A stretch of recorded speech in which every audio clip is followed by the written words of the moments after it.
경제와 정의를 다 잡는 KBS 홍사훈 기자.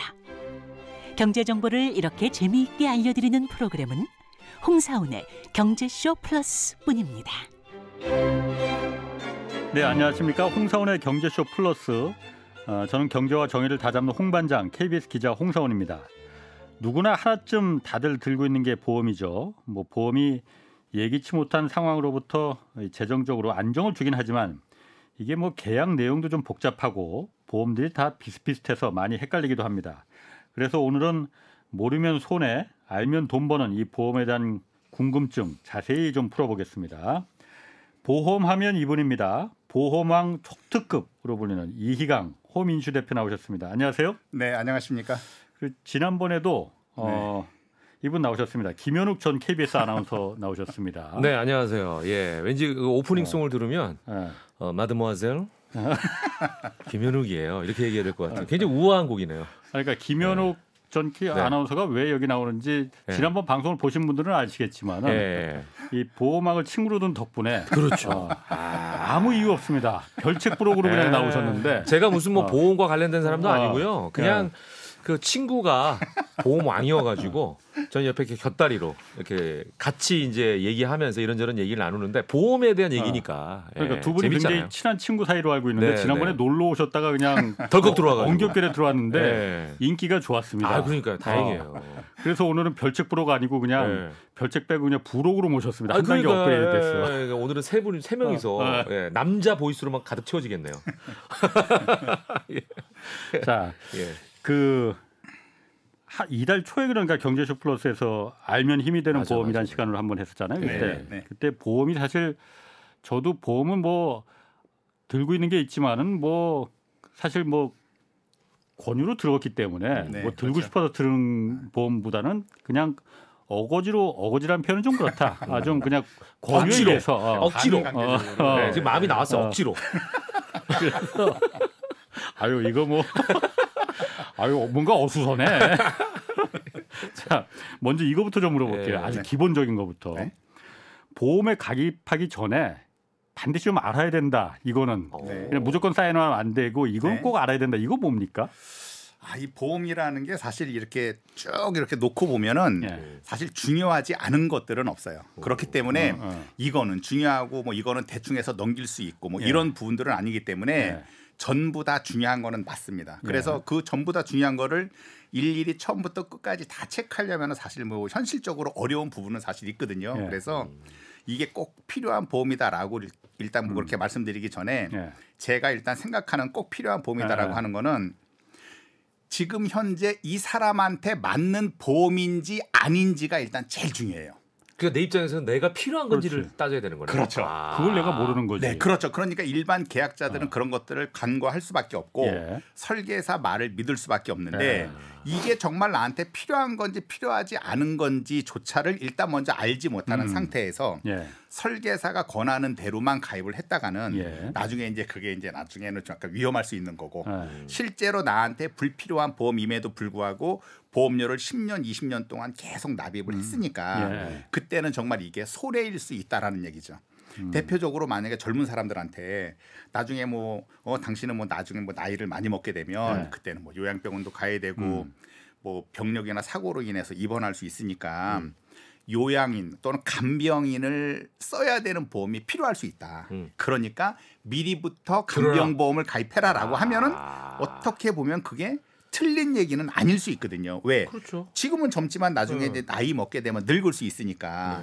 근데 이제 중요한 거는 젊었을 때는 간병보험이 필요한 게 아니라 오히려 살아있을 때 보장받는 입원비라든가 수술비라든가 진단비라든가 이런 것들이 필요한 거지.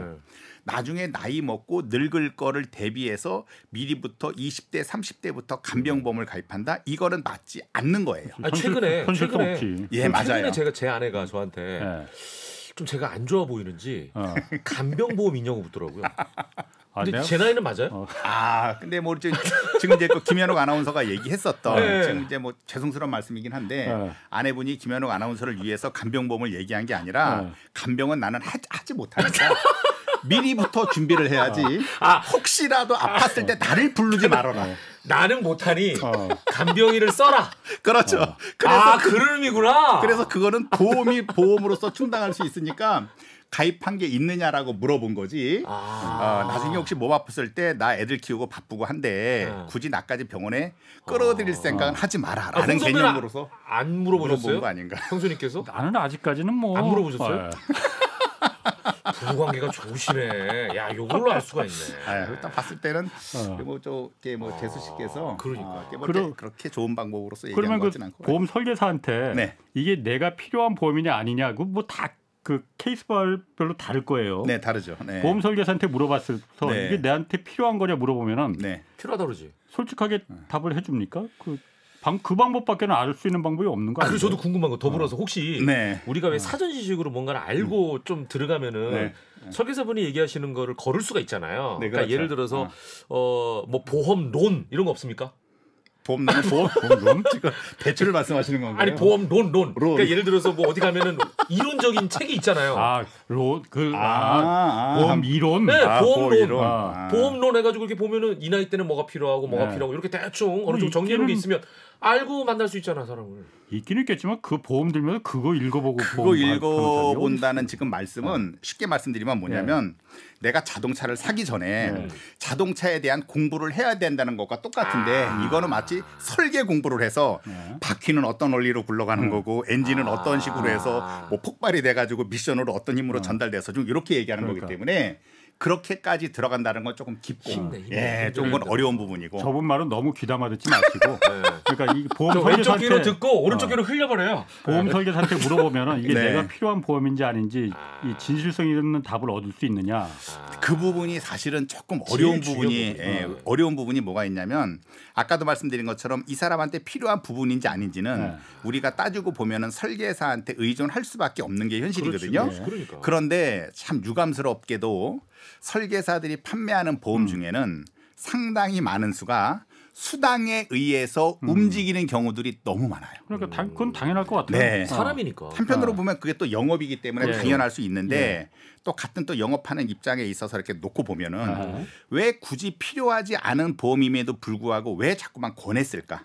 이런 것들에 대해서 이제 파고 들어가면은 결국에는 수당 때문에 움직이게 되는 설계사가 많이 있기 때문에 이거 사람을 잘 만나야 되는 거네. 네, 그래서 그런 부분들 때문에 이게 꼭 필요한 보험인지 아닌지는 일반 계약자들이 사실 걸러내기는 현실적으로 쉽지 않다. 대표적으로 젊은 사람들한테도 치아보험을 권할 수 있거든요. 나중에 나이 먹으면 뭐 이빨 빠질 수도 있는 거고 뭐 임플란트를 해야 될 수도 있는 거고 뭐 틀니를 해야 될 수도 있으니까 그래서 젊은 사람들한테 치아보험을 권한다 그러면은 계약자 입장에서는 그게 뭐 나쁜 권유함은 아니거든요. 왜 나이 먹으면 나중에 이빨이 빠질 수 있으니까.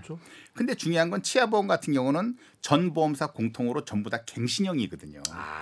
그러니까 5년에 한 번씩 보험료가 올라가는 구조로 돼 있기 때문에 비갱신이었구나 이거. 젊었을 때 가입을 해서 뭐 치아 건강할 때 가입했는데 한 뭐 30살 때 가입을 했어요. 근데 한 60 정도 돼서 이빨이 빠지기 시작했다. 그러면은 30년 동안은 보험료만 내고 끝난 건데 이 보험료가 5년마다 올라가는 구조로 돼 있거든요.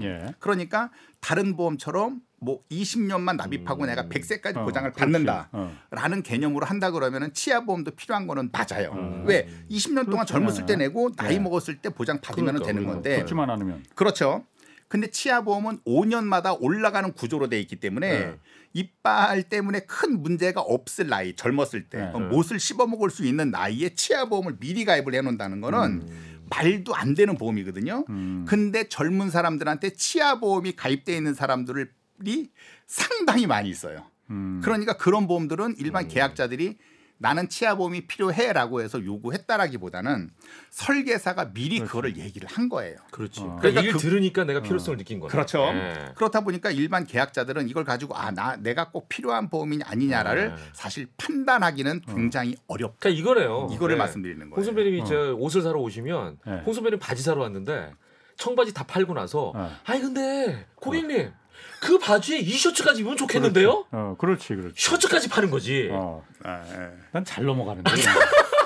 아니 그러면은 결론은 보험론이 필요한 게 아니라 관상을 배워야겠네.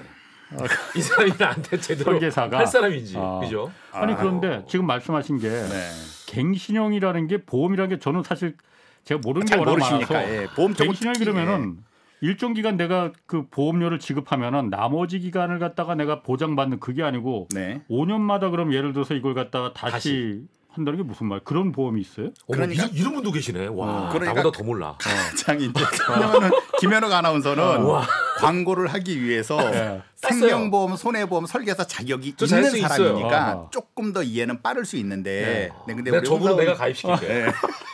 내 수준에서 가능할 것 같아. 근데 홍사훈 기자님 같은 경우는 다 털리네 이거. 근데 이제 그 부분에 대해서 제가 설명을 간략히 드리자면 원래 일반적인 보험의 구조는 내가 만약에 100세까지 보장을 받겠다라고 한다 그러면은 100세까지 산다라는 전제 하에서 가입을 하는 거거든요. 그렇지. 기본적으로 보험은 90% 이상 상품의 구조는 똑같습니다. 그러니까 나는 100세까지 보장을 받을 거야. 근데 내가 가입하는 나이는 지금 30살이니까 보험료는 딱 20년 동안만 내고 즉 50살까지만 보험료를 내고 그다음에 60살이 됐든 70살이 됐든 80살이 됐든 100세 전까지는 내가 보장을 받겠다. 그 안에 진단비가 있으면 진단비를 보장을 받을 거고 수술비가 있으면 수술비를 보장을 받는 이런 구조로 돼 있는 게 모든 보험에 공통적으로 똑같은 거예요. 제가 아는 보험은 그건데. 다 그런 보험이라고 알죠. 네, 다들 생각을 하시고 실제 그런 개념으로 많이들 가입을 하셨어요. 근데 그중에 상품의 구조를 보면 5년마다 또는 10년마다 보험료가 올라가는 구조의 상품이 있어요. 제일 짧은 거 3년도 있지 않나요? 3년도 있어요. 그렇죠. 네. 그러니까 이거는 무슨 얘기냐. 30살에 가입을 했는데 35살 때까지 보장을 받고 36살부터는 보험료가 올라가는 걸로 또 5년을 내는 거예요. 아, 계산을 다시 하는 거죠. 네. 35까지만 무사히 살고 그 안에 무슨 문제가 생기면은 이빨이든 또 보장을 해주는 거고 그때 하고 그 다음에 이제 36이 됐다 그러면은 36부터는 또 5년 동안 보험 기간을 정한 상태에서 올라간 보험료를 또 5년 동안 납입하는 거고 그 다음에 무슨 뭐 40이 됐으면 40살 때 또 5년 내는 거고 45살 때 또 5년 내는 거고 쉽게 말씀드리면은 계단식으로 이게 올라가는 구조로 돼 있어요. 그래서 처음에 보험료를 낼 때는 아까처럼 100세 만기에 20년 동안 납입을 하는 보험료보다는 5년마다 올라가는 구조의 보험료가 오히려 더 훨씬 쌉니다. 그렇겠지. 그래야만이 들지 바보가 아니니까. 네. 왜냐하면 아까 100세 만기 같은 경우는 100세까지 보장을 받는다는 전제하에 20년 동안 짧게 납입을 해버린 거거든요. 근데 5년마다 올라가는 보험료의 구조는 5년 보험 기간을 딱 5년으로만 자른 거예요. 그러니까 앞으로 5년 동안 보장받는 대신 그만큼만 보험료를 받을게. 그다음에 또 5년 이후에는 또 5년 동안 보장받는 대신 5년치 보험료만 받을게. 이렇게 되는 거예요. 그러니까 처음에 가입할 때는 갱신형 상품이라 그래서 굉장히 쌉니다. 근데 이게 무슨 문제가 발생을 하느냐. 젊었을 때 위험률과 예를 들어서 아까 30살 때 이 사람이 암에 걸릴 가능성에 대한 위험률보다는 50살, 60살, 70살이 될 때 암에 대한 암에 걸릴 가능성이 훨씬 더 높아지거든요. 그러니까 처음에 가입할 때는 보험료가 쌌지만 나중에 피보험자의 나이가 올라가면 올라갈수록 그때는 보험료에 대한 부담이 엄청 큰 거예요. 그렇다 보니까 설계사들이 100세 만기 20년 납입으로 계약자한테 권했더니 보험료가 약간 부담스러운 거예요. 그럴 경우에는 잽싸게 5년 갱신으로 하다 보니까 사람들이 봤을 때는 보험료가 훨씬 싸단 말이에요. 초기에는. 초기에는 보험료가 한 30%밖에 안 되니까 이거를 가입을 했는데 가끔 이제 문의 오시는 분들이 나 벌써 납입한 지가 지금 20년이 됐는데 처음에 가입했을 때는 보험료가 5만 원으로 출발했는데 지금은 보험료가 20만 원이 넘는다. 이거를 언제까지 내야 되느냐라고 질문 주시는 분들이 많거든요. 그분들이 가입했었을 때는 보험료가 올라가는 구조의 갱신형 상품으로 가입했다라는 거를 전혀 모르는 분들이에요.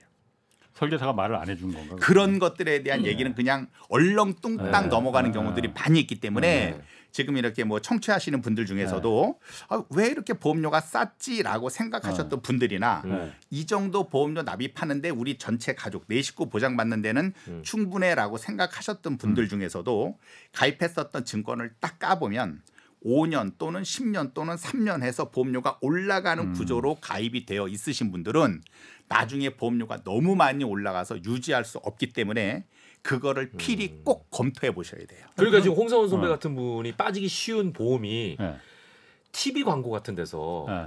묻지도 따지지도 않고 한 달에 19,000원. 요거 가입하시는 거 아니에요? 그분이 선전하시는 거.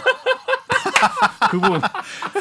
그러니까 좀 이렇게 싸? 암보험이? 그리고는 이제 들었는데 웬걸 5년 지나고 나니까 이게 막 한 8만 원 되고 막 또 5년 지나면 막 20만 원 되고 이렇게 되는 거예요. 아니 그런데 그게 그럼 갱신형이 있고 갱신형이 비갱신형이 있다고 하면 똑같은 보험에 대해서 예를 들어서 암보험이다 하면은 갱신형은 말 15년마다 이렇게 갱신을 한다면은 초기에는 싸고 나중에 또 비싸지지만은 아예 처음부터 이거는 20년간만 딱 보험료 납입하면은 나머지 100살까지 평생제 암에 대해서 보장해 준다 하면은 당연히 이게 비쌀 거 아니에요, 더. 그러니까 20년짜리가 비싸겠죠. 당연히 비싸겠죠. 그러면 내가 나중에 젊었을 때 갱신형으로 하지 않고 나이 들어서 한 50대부터 그때부터 갱신형으로 들어가.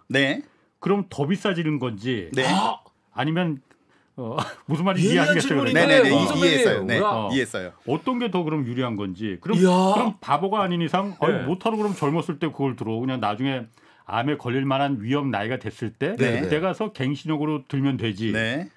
할 거 아니에요. 선배님 근데 그때 기다리기 전에 암 걸리면 어떻게 해요? 그거는 뭐 운명이지 뭐. 근데 이제 지금 말씀하시는 이제 우리 홍사훈 기자님께서 말씀하신 걸 제가 딱 들어보니까 나중에 보험 프로를 하나 하셔야겠어요. 아니 지금 하나 깨달으셨어. 지금 의도된 거는 아니나 말씀을 나누다 보니까 궁금하신 사항을 저한테 말씀을 하셨잖아요. 그렇게 궁금증을 갖는 게 사실은 맞는 질문이에요. 아니요 젊었을 때부터 왜 비싼 거를 내? 그냥 나이 먹고 났을 때 그때부터 그러면은 내가 암에 걸릴 가능성, 뇌졸중으로 쓰러질 가능성이 높을 때 그때 5년 단위 갱신으로 싼 거 가입하면 되지 않겠어?라고 말씀하시는 게 사실은 정확한 지적이시거든요. 근데 거기에는 함정이 있어요. 뭐가 있냐? 이 보험 회사도 이윤의 극대화를 추구하는 게 기업의 목적 아니겠습니까? 그렇기 때문에 환자들은 받지 않는 거예요. 그러니까 30살 때는 아까 말씀드린 것처럼 못도 씹어먹을 나이인데 나중에 쉬운 되면 여기저기 아파올 거 아닙니까? 그리고 그 전부터 아파올 가능성도 있고 그렇기 때문에 보험회사에서는 고지 의무라는 게 있어서 이제 계약 전 알릴 의무라고 하는데 거기에서 탈락이 된다 그러면 가입을 안 받아요. 그러니까 고혈압 있든가 뭐 무슨 증상이 있든가 이런 거 안 맞는다 이거. 지금 고혈압 약 드시는 거 있잖아요. 고지혈증약 뭐 이런 거. 아니 나는 없어. 아무것도 없어요? 타고났지. 그러니까 그런 것들에 대한 약을 먹는다든가 또는 입원 또는 수술 이런 것들에 대한 병력이 있게 되면 그때는 어떻게 되냐면 보험사에서 깐깐하게 심사를 합니다. 아니 아까 말한 대로 김영우 아나운서 말한 대로 그분이 묻지도 따지지도 않는다면서 그럼 그건 다 뭐예요 그러면? 자 지금 말씀하신 묻지도 따지지도 않는다라는 건 입원을 했든 수술을 했든 우리는 그런 것들에 대해서 물어보지 않고 그냥 가입을 시켜준다라는 상품들이 한때는 우리나라에 무슨 붐처럼 일어난 적이 있었어요. 지금 아니에요? 그래도 묻지도 따지지도 않고 하는 그런 상품이 있었고 지금도 그 상품은 있습니다. 있어요? 지금도 그 상품은 있는데 꼼꼼히 뜯어보면 질병에 대한 보장은 아예 없어요. 상해예요. 상해. 다쳤을 때. 그러니까 질병으로 인해서 이 사람이 입원을 했든 수술을 했든 다른 상해로 인해서 입원을 했든 수술을 했든 그런 것들은 신경을 쓰지 않는 겁니다. 왜? 상해라는 거는 보험에서 얘기했을 때 세 가지가 있어요. 뭐가 있냐? 세 가지 요건에 맞아야 상해 또는 재해로 분류를 하거든요. 나 이거 시험 봤던 기억이 있는데. 그게 뭐냐면은 급격성, 우연성, 외래성이라는 게 있어요. 이거 시험에 나왔어. 급격성, 우연성, 외래성이라는 게 있는데 이거는 뭐냐면 내가 얼마 전에 사고로 인해서 예를 들어 골프를 치다가 남이 친 공에 제가 맞았단 말이에요. 갑자기. 그러면 그걸로 인해서 치료받을 수 있지 않습니까? 치료를 했다라고 하더라도 묻지도 따지지도 않고 어차피 또 가입은 시켜줘요. 왜 가입시켜주느냐? 골프공에 또 맞을 가능성은 없다라고 보거든요. 그러니까 상해나 재해는 급격성, 우연성, 외래성이기 때문에 질병 같은 경우는 반복적으로 치료를 받을 이유들이 생기지 않습니까? 근데 상해나 재해 같은 경우는 우연치 않게 생기는 거기 때문에 묻지도 않고 따지지도 않고 받아주는 거예요. 그러니까 그러한 상품들은 딱 뜯어보면은 100% 다 상해만이에요. 질병에 대한 보장은 없어요. 질병은 없어요? 없어요. 그럼 그 보험을 드는 사람들은 다 질병 때문에 드는 것 같은데. 지금 그 말씀도 굉장히 잘하셨는데 묻지도 따지지도 않으니까 나는 병원에 지금 누워 있는 상태에서 그렇지. 가입할 수 있는 보험이구나라고 해서 가입을 전화하는 거야. 굉장히 많이 하셨어요. 전화하지. 네. 그러면 혹시 특약 같은 거 막 넣어주는 거 아니야? 아니야 특약도 어차피 세팅이 돼 있어요. 그래서 세팅이 돼 있기 때문에 그런 사람들이 마구 가입을 했는데 나중에 보면은 질병에 대한 보장은 1도 없고 속인 다 거야. 상해예요. 그리고 사람이 사망을 해서 사망보험금이 들어가 있다라고 하더라도 원인이 무조건 질병이면 안 되는구나. 질병이면 안 돼요. 정말 마음 상하네. 사고에 의해서 사망을 해야만 지급하는 거기 때문에 골프공에 맞아야 하네. 그러니까. 골프공에 맞든 등산을 하다가 미끄러져서 떨어지든 일부러 골프공을 쫓아다니게 아니 되겠네. 그러니까 보험이 욕을 먹는 거 아니에요? 그렇기 때문에 욕을 먹는다라기보다는 가입을 할 때 그래서 꼼꼼히 따져봐야 되는데 대부분 지금 말씀드린 묻지도 따지지도 않고 가입하는 보험들은 거의 다 어떤 식으로 판매가 되냐면은 전화상으로 판매가 돼요. 그렇지, 텔레마케팅. 텔레마케팅이라 해서 이제 TM 상품이라고 하는데 전화상으로 하다 보면은 전화상으로 물어봐야 될 것들만 물어보는 거고 예. 그리고 전화상으로 가입하다 보면은 내용에 대해서 잘 모르잖아요. 그렇지. 자세하게. 그렇다 보니까 그냥 보험료도 그렇게 비싸지 않거든요. 그렇게 해서 마구잡이로 가입하신 분들이 굉장히 많다. 네, 후회스러우시구나. 그거를 아셔야 돼요. 묻지도 따지지도 이거 조심해야 되네. 저는 묻고 그걸 따져야 통화- 되는 거예요. 당연히 그게 질병에 대한 그래서 네. 저건 좀 보험료가 높겠구나 대신에 네. 그런 정도는 생각했는데 사실 보험사가 바보가 아닌 이상 그렇죠. 당연히 손해 나는 땅 파서 장사하는 게 아닌데 네. 당연히 그렇겠네. 네, 그래서 그 부분을 제가 좀 말씀드리는 겁니다. 그러면은 그 네. 아까 이 보험 고지라는 게 네, 네, 계약서 고지 같은 거 의무. 보면은 네. 뭐 고지도 그렇고 계약서도 그렇고 이게 일단 그 깨알에 질리거든요, 막. 네, 엄청 작조듯이. 네. 돋보기 써도 잘 안 보여, 막. 네. 네. 네. 이걸 네. 그게 사실 다 필요한 건가? 네. 기본적인 뭐 필요 없는 문구들도 네. 있을 거 아니에요. 많이 딱 있죠. 네. 보험사들이 이거 그냥 왜냐면 깨알에 질리니까 네. 그래서 네. 그 읽어볼 엄두가 안 나는 거거든요. 네. 내가 계약자가 진짜 필요한 것만 네. 딱 설계나 보험사가 정리해서 축약해서 요거 읽어보시면 됩니다. 네. 이렇게 해줄 수는 없는 거예요? 왜 그렇게 안 할까? 근데 그거를 물론 지금 말씀하신 것처럼 예. 편하게 할 수는 있는데 그렇게 편하게 하다 보면 예. 여기저기 빠져나갈 수 있는 구멍들이 너무 많다 보니까 오히려. 금융감독원에서 그걸 이제 그 공통 약관이라 그래서 예. 뭐 A 보험사와 B 보험사가 서로 틀릴 수가 없고 예.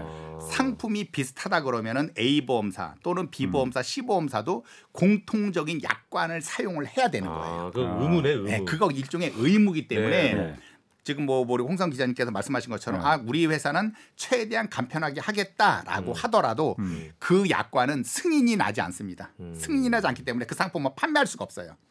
기본적으로 금감원에서 이거는 기재를 해라라고 일종의 나와 있는 매뉴얼이 있기 때문에 그대로 하다 보니까 막 전화번호부 책처럼 지금은 안 맞아, 나오지만 맞아. 엄청 작게. 굉장히 두껍게 나오는 이유가 네, 네. 계약자를 보호한다라는 의미에서 굉장히 두껍게 나오기는 하는데 네. 아무리 이것보다 지금 10배 이상을 두껍게 한다라고 하더라도 대부분은 의무적으로 해야 되는 거 있다 이거죠? 예, 의무적으로 해야 되는 건데 대부분은 설계사의 말을 듣고 가입을 하는 경우가 지금도 여전히 대다수기 때문에 나중에 결국에는 계약자들이 이제 아니, 피해를 그래서 보게 되는 경우들이 저 많죠. 갑자기 지금 생각났어요. 이게 불완전 판매라고 시험이 있더라고요. 그렇지. 예. 그러니까 예를 들어서 이 나중에 그 제대로 설명 안 회사에서 하고 짧게 사기- 해가지고 계약을 했는데 예. 내가 마음에 안 들어서 이거 이상하다라고 신고하거나 그러면은 이거는 그냥 바로 해지해요. 예. 왜냐하면 불완전 판매가 된 거예요. 예. 전체적인 약관이 내용을 다 안 갖추고 있는 거지. 맞죠? 그렇죠. 아니- 약관은 갖춰져 있는데 이제 물어보거나 이런 것들에 대해서 아니에요? 좀 이렇게 좀 만약에 약관을 축소했다면 축소했다 그러면은 그럼 당연히 걸리겠죠. 그거는 아예 판매 자체가 안 되는 안 건데 돼요, 아예? 약관상으로 나와 있으나 이거를 판매하는 설계사가 속여서 가입을 시켰거나 아니 그 부분은 제가 다 이해를 하겠어요. 네. 그리고 네, 금감원에서 당연히 그런 부분을 이제 네. 그 소비자 보호를 그렇죠. 위해서 맞아요. 하는데 네, 맞아요. 실제로는 현실에서는 네. 그게 오히려 소비자들이 그거에 깨알에 질려서 네. 안 오히려 본다. 안 보니까는 문제가 되는 거잖아요. 그래서 제가 말하는 거는 네. 고지는 이제 당연히 계약서나 하고, 이런 거는 당연히 네. 의무적으로 된 거 하는데 네.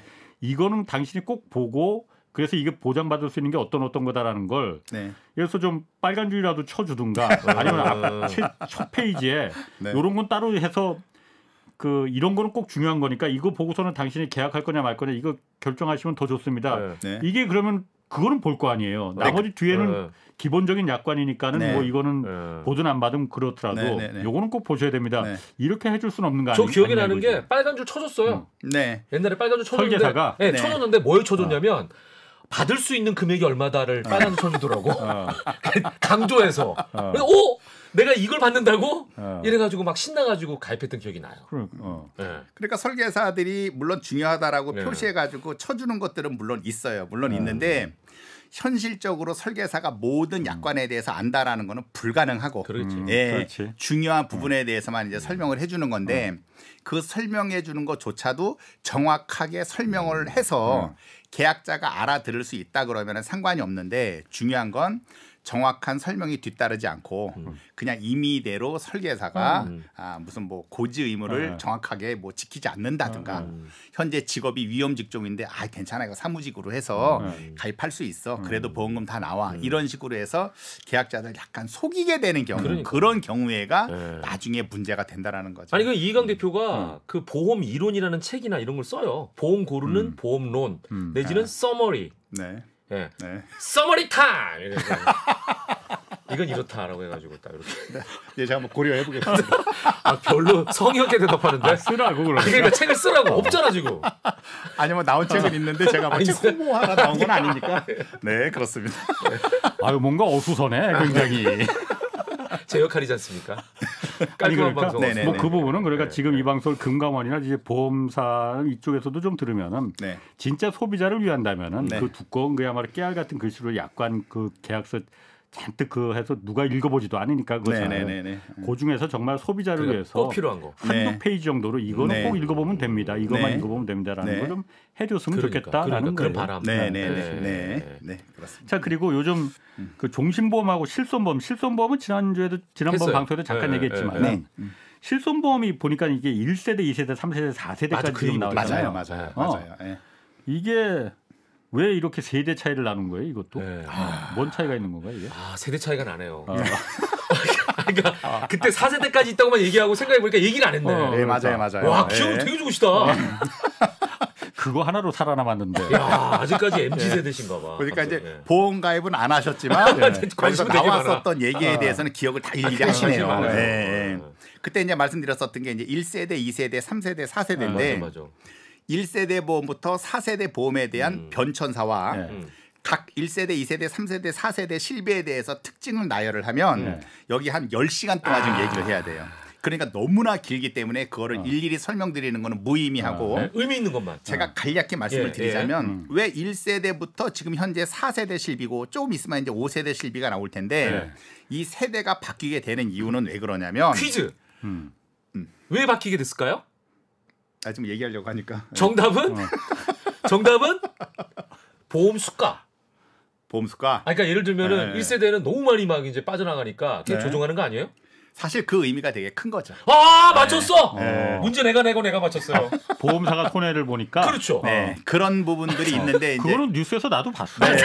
근데 이제 그렇게 하면 일반 사람들이 청취자들이 그건 나도 알고 있는 얘기인데라고 할 수 있기 때문에 그 부분에 대해서도 이제 간략히 말씀을 드리자면. 간략히 말씀을 드리자면 예전에 나왔었던 실비 최초에 나왔었던 실비는 이제 1세대 실비라 그래서 1세대보다도 더 이전 실비가 있어요. 그런 것들은 원래는 손해보험사에서만 판매를 했었고 생명보험사 우리가 흔히 얘기하는 뭐 교보생명, 삼성생명, 무슨 뭐 한화생명 있지 않습니까? 생명보험사에서는 실비라는 개념이 아예 없었어요. 생명보험은 무조건 암에 걸렸을 때 얼마, 입원했을 때 얼마, 수술했을 때 얼마, 죽었을 때 얼마라 그래서 딱딱딱딱 정해진 금액으로만 지급했었던 데가 생명보험사였고 손해보험사 같은 경우는 생명보험사처럼 똑같이 정해진 금액과 추가적으로 뭐가 있었냐면은 병원에서 사용한 치료비를 한꺼번에 묶어서 보장을 해주는 특약이 따로 있었어요. 그게 바로 실손보험이었어요. 그러니까 실손보험은 원래는 생명보험사에서는 없었던 보험이에요. 그래서 손해보험에서 예전부터 판매를 했었는데 단점이 뭐였었냐. 1세대 실손보험이 나오기 이전에 그 이전의 실손보험의 단점은 보험 기간이 아무리 길어봤자 45년까지밖에 안 됐어요. 그러니까 30살에 가입했다 그러면은 45. 최장 보장 받아야 45까지밖에 보장이 안 됐었던 거예요. 나는 못 받네. 그랬는데 이제 1세대 실손보험이 나오면서 어떻게 됐느냐. 만기가 80세로 길어진 거예요. 80세로 길어지면서 5년마다 올라가는 보험료를 받게끔 갱신형으로 나오게 된 거예요. 아, 그게 갱신형으로 네, 나왔구나. 최초로 나왔던 게 이제 실비 보험에 대해서 갱신형이 나온 거예요.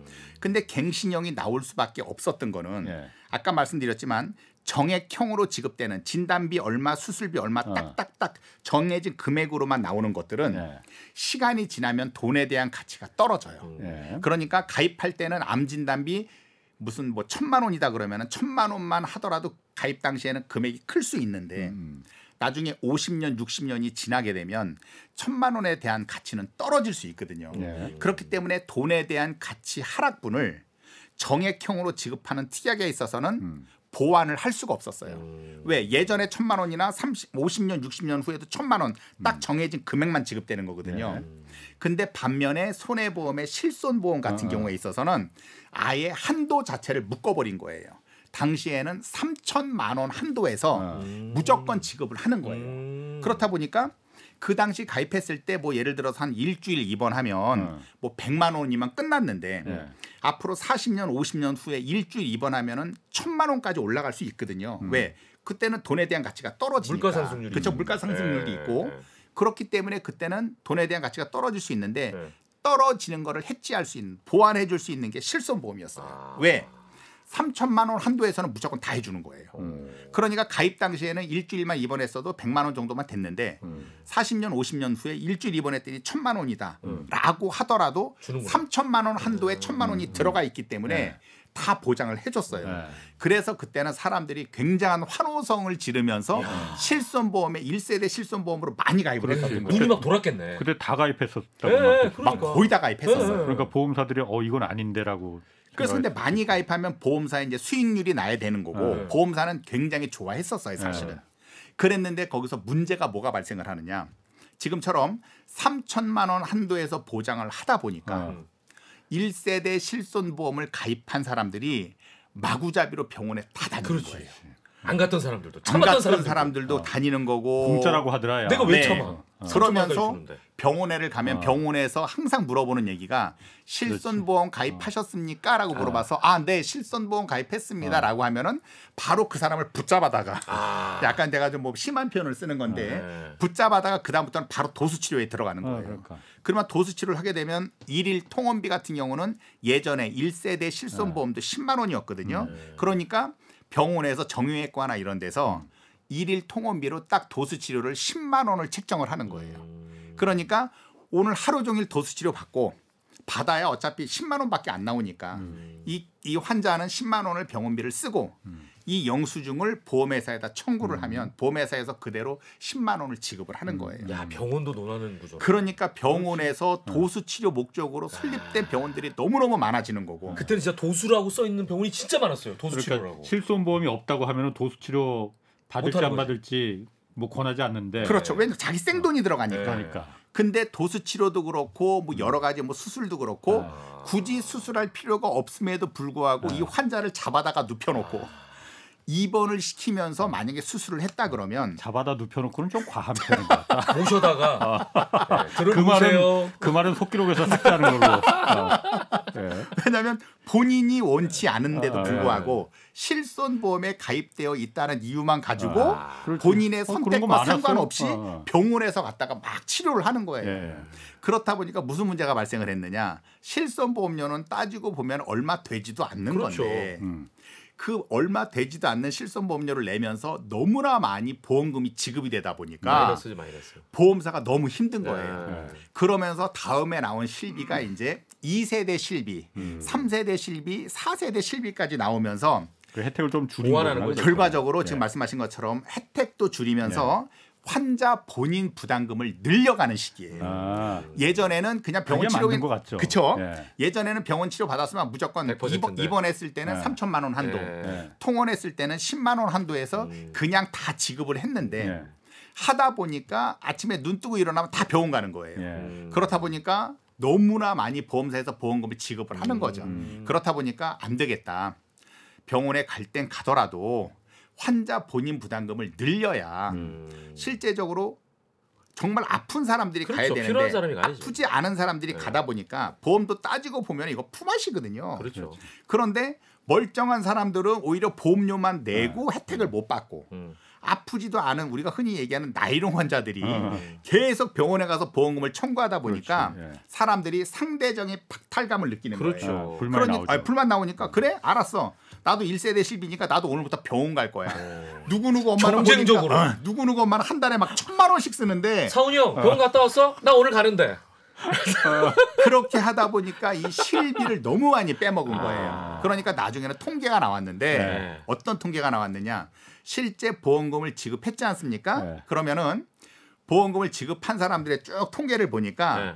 전체 받아간 그러니까 전체 가입자를 놓고 봤을 때 받아간 사람들의 90%가 네. 실제 가입한 사람들의 10%밖에 안 되는 거예요. 맞아. 네. 그 해본 10%가 전부 다그 사람이 실손자를 전부 다 이용한다. 가져가는 거예요. 예. 그러니까 밑에 90%가 10%를 위해서 내고 그렇죠. 있었네. 90%는 계속 돈만 내기만 내는 하고. 거고 열받지. 그 10%가 가져가니까 네, 네. 그렇다 보니까 이제 정부에서도 이거는 맞지 아니다. 않는다라고 그렇지. 하면서 지금 현재 4세대 실비까지 나온 거는 네. 환자 본인 부담금도 30%까지 높이는 거고 그리고 1년 안에 보험금을 뭐 150만 원, 200만 원 이상 사용을 하게 되면 예.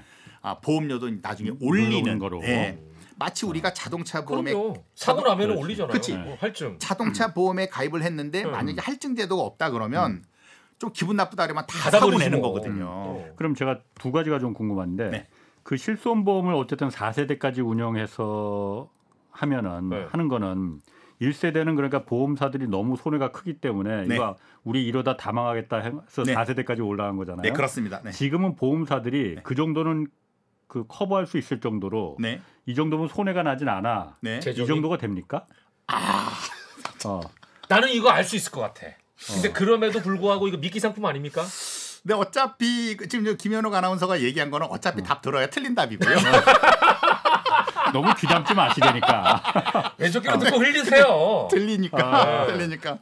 근데 지금 미끼 상품 말씀하셨는데 아닙니까? 이게 지금 홍사훈 기자님께서 말씀하신 부분이 오, 예리한데. 어떻게 보면 이게 굉장히 중요한 질문이에요. 내가 왜 이걸 중요하다고 말씀을 드리냐면 지금 우리 아파트 같은 경우에 있어서 그 분양가 상한제가 있지 않습니까? 네. 그러니까 분양가 상한제가 있다 보니까 이 상한제를 피해 나가기 위해서 20층 이상 뭐 20층을 초과하는 아파트를 안 짓는다든가 분양가 상한제 적용을 안 받게끔. 예. 그래서 분양가도 뭐 청담동에 보면 막 100몇 억짜리도 막 분양가로 나오지 않습니까? 네. 그런 것들은 피해 나가기 위한 술수거든요. 따지고 보면. 예. 근데 이 보험도 그거랑 지금 상당히 흡사할 수 있어요. 왜 흡사할 수 있냐?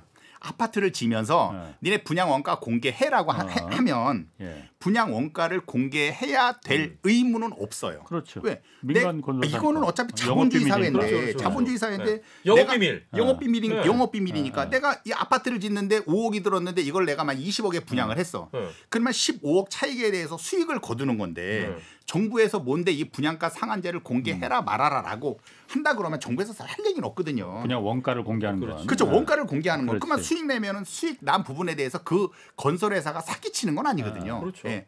그 개념하고 보험도 똑같습니다. 오. 지금 말씀하신 것처럼 4세대 실비로 왔을 때 그럼 과연 보험사에서는 네. 어느 정도의 보험료, 거수보험료는 얼마고 네. 지급된 나가는 게 보험금이 얼마냐. 얼마인데 이거에 대한 차익을 놓고 봤을 때 이 실비에 대해서 어느 정도 네. 수익을 거뒀겠구나라고는 알 수 있지 않습니까? 네. 객관적인 통계가 그렇죠. 나오면. 네.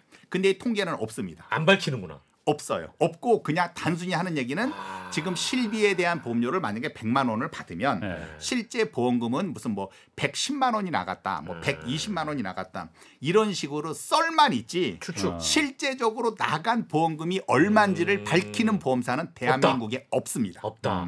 그러니까 지금 말씀하신 그게 굉장히 궁금한 거는 맞아요. 4세대까지 왔으면 아 이제는 보험사가 좀 숨을 쉴 만한가라고 생각을 하려면 차익에 대해서 어느 정도 이익을 거뒀는지를 봐야 되는데 이거를 제출하는 보험사는 없습니다. 이 홍 선배님의 역할이 중요하네요. 취재하세요. 그러네. 이게 보니까 내가 키를 잡고 있었네. 취재하세요. 취재 가서서 이제 현장 뛰세요. 아 그럼 또 한 가지가 질문들이 잠깐 그 중에 간단한 질문 저도 하나 부가적인 질문이 까먹을까봐 1, 2, 3세대가 있다 그랬잖아요. 그럼 난 너무 갑자기 드는 생각. 혹시 지금까지도 1세대 실비를 갖고 있는 사람이 있을 수 있을까요? 지금도 많이들 가지고 계세요. 1세대?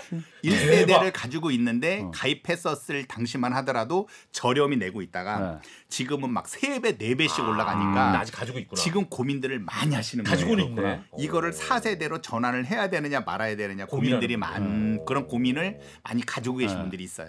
자, 그럼 우리나라는 어쨌든 그 민간의 그 실손보험도 있지만은 공공의료보험이랑 건강보험이 탄탄하게 돼 있는 나라잖아요. 그렇습니다. 뭐 미국은 사실 공공보험이 그렇게 뭐 탄탄하지 않으니까 거긴 제외로 하고 영국이나 다른 유럽 나라 같은 경우도 굉장히 공공보험이 건강보험이 탄탄하게 돼 있잖아요. 그렇죠. 캐나다 같은 경우도 무료니까. 그런 나라들도 그럼 그런 실손보험이 있습니까? 민간에? 민간에는 없죠. 왜냐하면 기본적으로 그 나라는 무상의료예요. 그러니까 캐나다 같은 경우도 무상의료이기 때문에 그냥 공짜로 진료를 받을 수 있어요. 단 공짜로 진료 받다가 중간에 혹시라도 암에 걸렸는데 빨리 진료를 받아야 되지 않습니까? 근데 그거 기다리다가 죽는 사람들이 많이 있다라고 하는 건데 그래서 무상 의료라 그래서 결코 뭐 좋은 거는 아니지만 장단점이 있어요. 그런 것들에 대해서 보상을 받기 위한 보험이 우리나라만큼 활성화가 된 나라가 별로 없어요. 우리나라가 가장 활성화가 많이 됐다라고 생각하시면 돼요. 지금 그 단점이잖아요. 기다려야 된다는 거. 저희 장인어른도 외국 같은 경우는 진료를 이렇게 신청했는데 2달, 석 달 있다가 본인 차례가 오신다고 얘기하시더라고요. 그래서 캐나다에다 보험하는 건 어때요? 캐나다에다 별론가요? 그건 별로고 캐나다에서 저거 약간 들리니까 다음에 이거 귀에다가 그거 이걸 보완할 수 있는 보험의 필요성이 있지 않나. 어수선하면서도 거슬리네.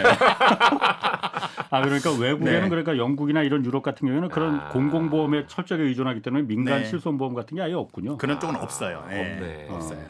어떤 게 맞는 건지는 뭐 그거야 뭐 장단점인데 장단점이다. 다음 질문 가시죠. 다음 질문으로 어린이 보험 이것도 요즘 많이 듣거든요. 이거 어린이 보험. 이거 성인 보험보다 훨씬 유리하다. 애들한테 하면은 보험료도 얼마 안 들고 이거 나중에 굉장히 득이 많이 있다. 혜택도 많고 혜택 많이 있다라고 하거든요. 이거는 저 애는 다 키우셨는데 그죠? 그러니까 이거 상관없는데. 손녀 나오면 이건 제 질문이에요. 제가 애들이 7살이잖아요. 자, 어린이 질문. 그래서 어린이 보험이 예전에는 굉장히 좋았었어요.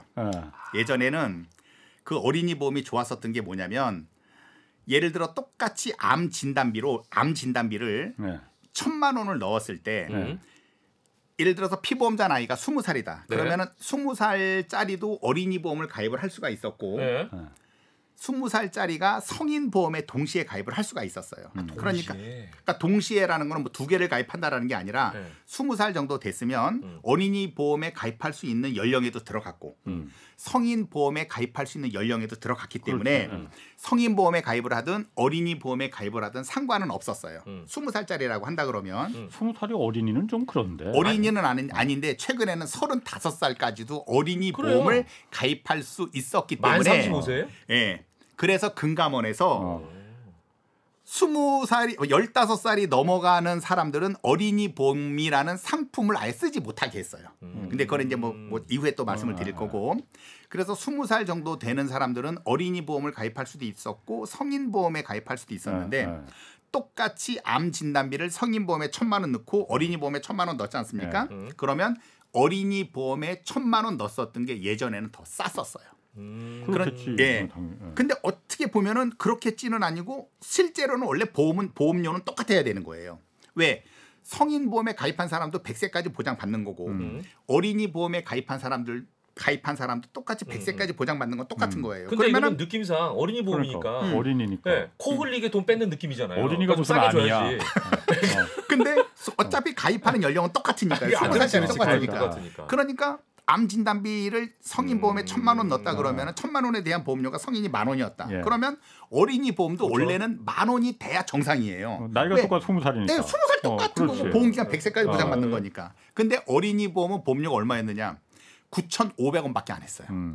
그러니까 똑같은 진단비를 넣었어도 어린이 보험이 보험료가 더 쌌었습니다. 당연히 어린이 보험 들어오겠네. 네, 어린이 보험. 그래서 어린이 보험을 굉장히 많이 가입을 했었어요. 또 그래서 이게 보험사에서 유행이었네. 이제 그렇게 만드는 거고 예. 단순히 지금 제가 말씀드리는 거는 보험료에 대한 부분을 좀 부각시켜서 말씀을 드렸는데 또 다른 이유가 뭐가 있었냐? 어린이 보험 같은 경우에 있어서는 보험료 납입 면제 요건들이 많이 있었어요. 어? 납입 면제. 납입 면제. 안 낸다는 얘기잖아. 그런 보험료를 안 내도 예, 되는 거예요. 그러니까 그거는 일반 사람들은 나는 보험료 내고 나중에 암에 걸리면 받고 뭐 수술하면 받고 이런 개념만 생각을 했지. 예.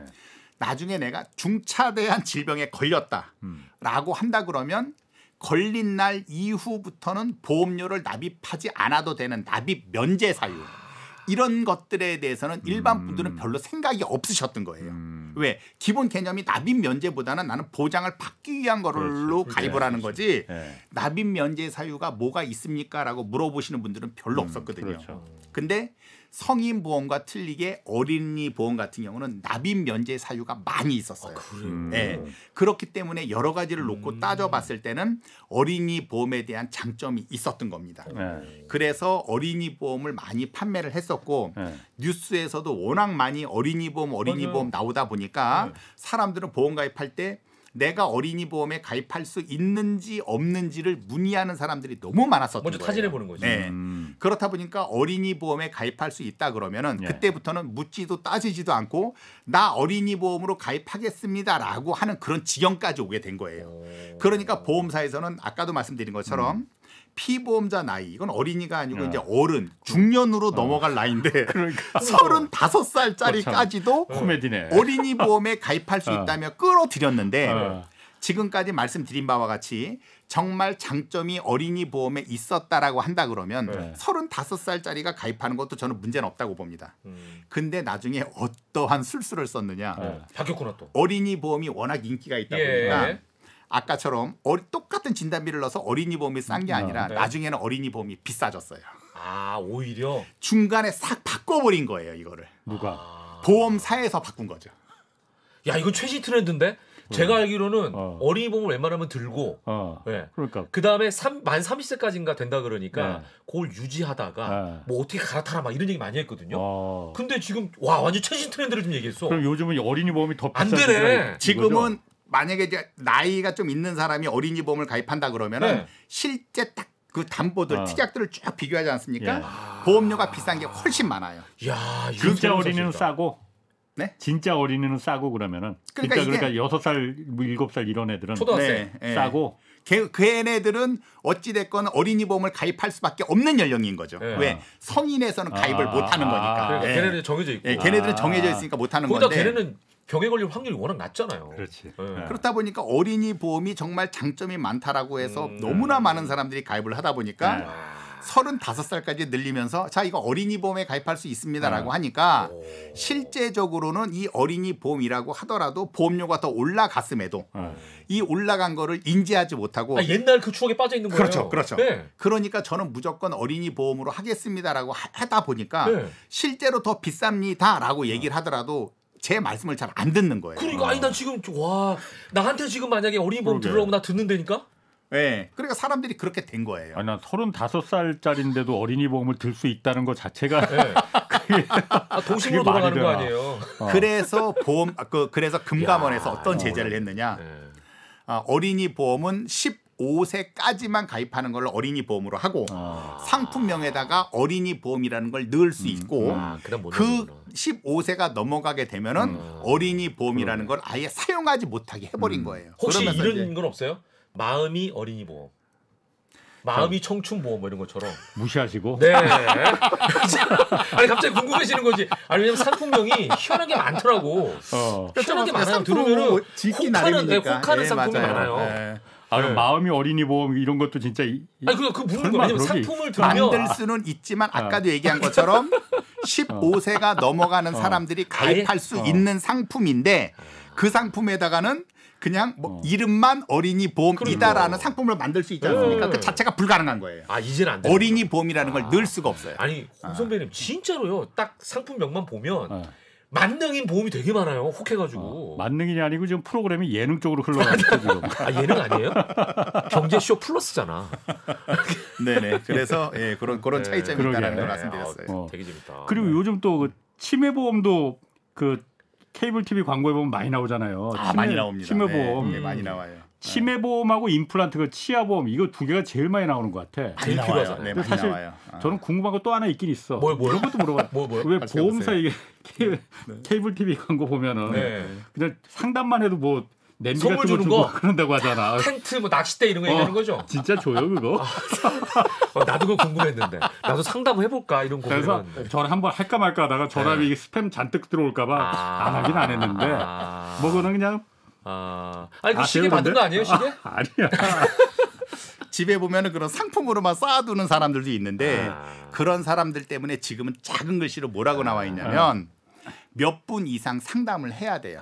시간. 네, 시간도 몇 분 이상 상담해서 그야말로 텐트 하나 생기면 한 시간 걸리지? 그럼 몇 분이 문제야 그거. 그러던지 그것만 전문적으로 노리시는 분들이 있는데 브레이스가 있겠다 또. 그래서 지금도 뭐 상담만 받아도 무슨 이게 공짜 뭐 하면서 나오는 것들이 있어요. 그 진짜예요. 나오는 것들이 있는데 주기는 줘요. 근데 주기는 주는데 예전에는 그냥 많이 줬는데 지금은 그거를 받으려면 넘어야 되는 허들들이 조금 그렇지. 그게 진짜 빵 파는 게 아닌데. 자 그럼 아까 말한 대로 치매 보험 이거는 어떻습니까? 아까 말씀하신 이제 치매 보험하고 이제 뭐 치아 보험을 이제 말씀을 하셨는데 이 치매 보험 같은 경우는 꼭 아셔야 되는 게 있어요. 치매 보험은 뭐를 아셔야 되냐면 저 이 대표 내 친구로서 얘기하는데 5분밖에 안 남았거든요. 주기를 잘 정리해야 돼요. 네, 빨리. 그래요. 그래서 치매라고 하면은 일반 사람들이 모르고 간과하고 넘어가는 것들이 있어요. 뭐가 있냐면 치매라고 했을 때는 원래는 경증 치매가 있고 중증도 치매가 있어요. 그러니까 치매도 더 좀 심한 사람이 있고 맞아. 건망증보다는 조금 더 심한 경증 치매. 이 건망증과 이 치매 이 경계를 넘나드시는 분이 있거든요. 이런 분들이 있는데 일반 계약자분들은 그런 것들에 대해서 구분을 할 줄 모르세요. 치매만 다 같은 치매라는 그냥 거지. 치매라 그러면 치매 진단만 떨어지면 보험금을 주나 보다라고 생각을 하는 거거든요. 암처럼. 마치 교통사고도 나서 약간 타박상만 있는 사람이 있고 교통사고로 인해서 뭐 장애를 받아서 식물인간이 되는 사람들이 있는 것처럼 치매도 똑같아요. 경증 치매가 있고 중증도 치매가 있는데 지금 말씀하신 TV에서 나오는 뭐 치매에 뭐 걸리면은 뭐 한 달에 뭐 1,000만 원씩부터 뭐 20년 동안 지급한다 뭐 이렇게 쭉 나와 있는 것들이 있어요. 근데 그거를 실제적으로 딱 치고 들어가면은 그런 치매는 어떤 치매냐면은 중증도 치매를 얘기하는 거예요. 엄청 심한 중도 치매. 그래서 CDR 그걸 우리가 CDR 척도라고 하는 건데 CDR 척도가 1점부터 5점까지가 있거든요. 3점 이상을 중증도 치매라 그래요. 그러니까 중증도 치매다 보니까 중증도 치매가 되면 우리가 쉽게 얘기하면 이렇게 되는 거예요. 일단 집을 나가면 집을 못 찾는 거.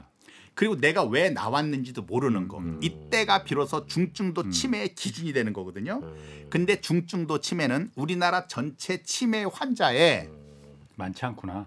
굉장히 적어요. 실제로 중증도 치매까지 오는 경우는 얼마 전까지만 하더라도 제가 알기로 한 5% 정도밖에 안 됐어요. 그렇군요. 치매 환자 중에 치매 전체 치매 환자 중에 대부분은 경증도 치매에서 뭐 CDR 척도 1점, 2점 왔다 갔다 하시는 분들이 있었고 3점 이상의 중증도 치매, 5점 같은 경우는 아예 말을 잃어버리신 분들이거든요. 그런 분들까지 간다라는 거는 사실 쉽지 않은데 TV에서 나와 있는 치매라고 하니까 치매에 걸리기만 하면 무조건 주는구나라고들 생각들을 많이 하시는데 확대해서 가시는 거죠. 절대 그렇지 않다라는 거. 따라서 매우 심각한 치매만 가능하다. 그렇기 때문에 치매 보험을 만약에 제대로 가입을 하신다라고 한다 그러면은 경증도 치매에 대한 진단을 받아도 충분히 보험금이 많이 지급된다라고 하는 상품을 가입을 해야지 무조건 치매만 걸리면 마치 암에 걸리면 1기, 2기, 3기, 4기와 상관없이 무조건 진단비를 지급하는 개념하고는 전혀 틀린 거예요. 이게 치매 사실 진단은. 요즘 보면은 보험을 로또로 생각하는 분들이 좀 있어서 참 그게 이게 맞는 건가라는 생각이 들더라고요. 보험 사기가 되게 많잖아요. 아니 보험 사기가 아니고 그러니까 일부러 드는 분들 있잖아요. 그걸 노리고. 뭐 암에 걸리거나 그러면은 뭐 그걸 뭐라고 보상금이라고 하나? 네, 하여튼 네, 보험금을 보험금, 타니까 보험금. 네. 그걸 로또로 생각하고 네. 오히려 네. 막 그렇게 생각하는 그런 경향들이 막 보험사에서도 그런 걸 또 막 광고하잖아요. 네. 그런 게 이 맞는 건가 싶거든요. 지금 이제 로또를 말씀을 하신 게 제가 방송할 때 가장 많이 쓰는 표현이 바로 그거예요. 보험이라는 건 미래에 대한 보장으로 생각을 하셔야 되는데 그렇지. 내가 이거를 넣었을 때 걸릴까 안 걸릴까. 그리고 암에 대해서도 내가 어떤 암을 넣어야 더 많이 받을 거고 유사암을 얼마만큼 넣어야 되나라고 해서 계속 고민해서 가입하시는 분들이 있어요. 그거는 사실 제대로 된 선택은 아니에요. 네, 그래서 보험이라는 건 미래에 대한 보장으로 포괄적으로 보장을 받는 게 사실은 가장 좋다. 자, 그다음에 마지막으로 빨리 시간 없으니까 홍 선배가 제일 궁금해하는 거 임플란트 보험. 네. 짧게 해야 되겠는데. 그 임플란트 보험이요. 네. 그래서 아까 이제 뭐 치매 보험하고 이제 치아 보험을 말씀하셨는데 임플란트 보험이라는 거는 사실 따지고 보면은 없고 치아 보험 안에 임플란트를 했을 때 보험금이 지급된다라는 개념으로 생각을 하셔야 되기 때문에 임플란트라는 건 따로 없네요. 네, 그러니까 요거는 이제 치아 보험이라고 생각을 하셔야 되는데 치아 보험은 아까도 말씀드린 것처럼 5년마다 올라가는 구조, 즉 갱신형 상품이기 때문에 치아 보험은 젊었을 때 가입하실 필요는 없고 그렇다고 나이 들었다고 무조건 가입해야 될 필요도 없는 거고요. 치아 보험은 언제 가입을 하셔야 되느냐? 내가 한 2년 정도 있으면은 임플란트를 해야 될 것 같다.